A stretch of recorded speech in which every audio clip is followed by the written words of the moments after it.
এই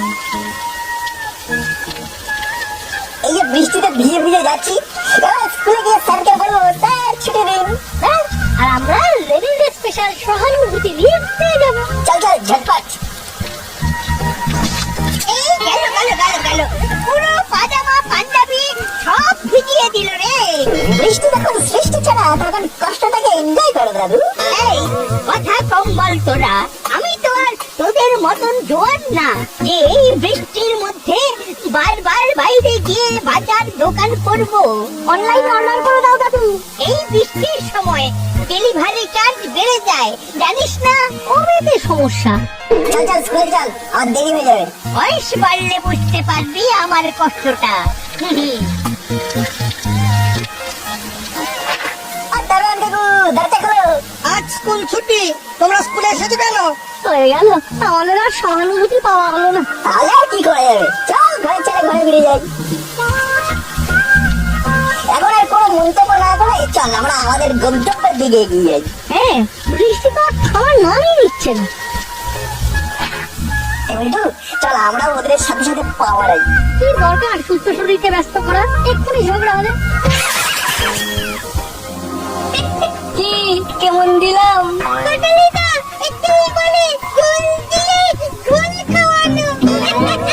দেখলি তো না, বৃক্ষ তোমার নাম কি, ফলেই পরিচয় দিয়ে দিল। বর্ষা তেলে ফসা হয়ে আছি, তাই নইলে এক্ষুনি পালিশ করে দিতাম।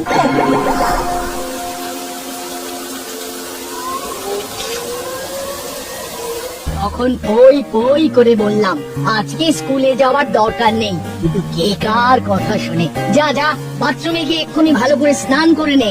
স্নান তো করেই এসেছি মা, আমার রিপিট স্নানের কি দরকার? বৃষ্টির জল মাথায় বসবে, তারপর ঠান্ডা লাগবে, ব্যাস ডাক্তার ভর্তি। তখন বাবার পয়সা খরচ, মুখ গোমড়া, বাড়িতে অশান্তি। এই তো এতই যখন বুঝে গেছিস, তখন আর অবুঝের মতো দাঁড়িয়ে আছিস কেন বাবা? যা এক্ষুনি স্নানে যা।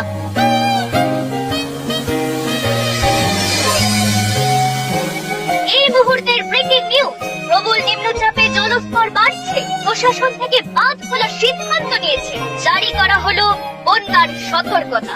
বন্যার কথা শুনেই তো কান্না পাচ্ছে, আমি স্কুলে যাবো কি করে? আপাতত সব স্কুল, কলেজ ও সরকারি অফিস বন্ধ রাখার সিদ্ধান্ত নেওয়া হয়েছে।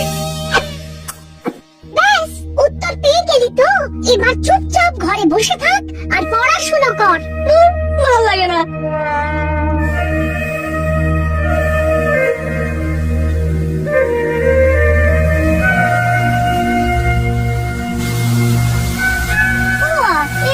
বৃষ্টি থামার কোনো নামই নিচ্ছে না।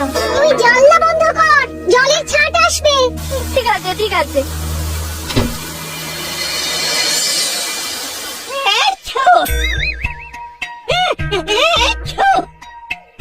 ওরে বাবা রে বাবা, সব বেটা ওই নাট বল্টুর জন্যে।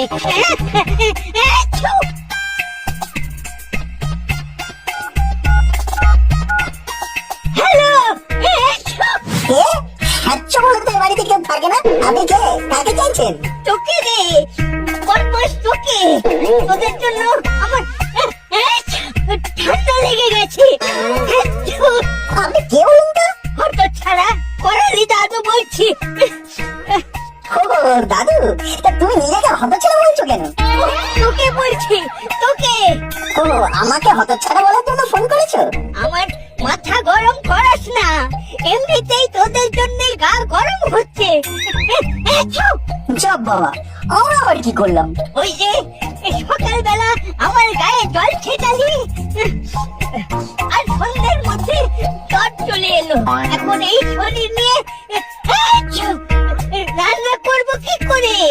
ওকে বুঝতে পেরেছি, সকালে দোষ করেছি বলে তুমি এখন ফুস করছো। হ্যাঁ, তোমাকে রান্না করতে হবে না, আমি দেখছি কি করা যায়। আর এত বায়না তো ভালো লাগে না, এখনই মন হলো খিচুড়ি খাবে, এখনই খেতে হবে।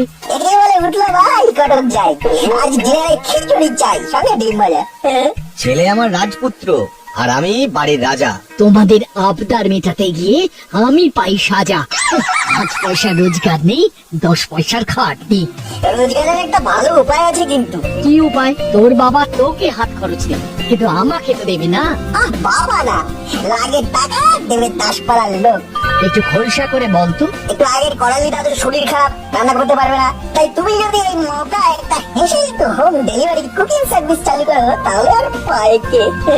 হ্যাঁ, নাট তো ভালোই আইডিয়া দিয়েছে। তাহলে তুমি খিচুড়িটা বানিয়ে ফেলো, আমি বরং করালি বাবুর সাথে কথা বলে নিচ্ছি। হেসেল না হয় তুমি দেখবে, কিন্তু হোম ডেলিভারি কে সামলাবে? কেন আমি সাথে বলটুকেও নিয়ে যাবো?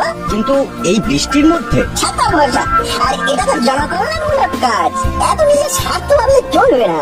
বেশ।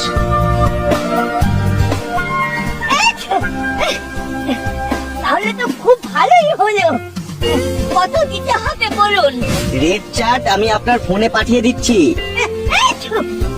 ওরে বাবা, এখন শুধু রেস্ট নেব। এতেই বেস্ট হবে। ব্যাস, কথা হয়ে গেল। এবার কাজ শুরু হয়ে যাবে।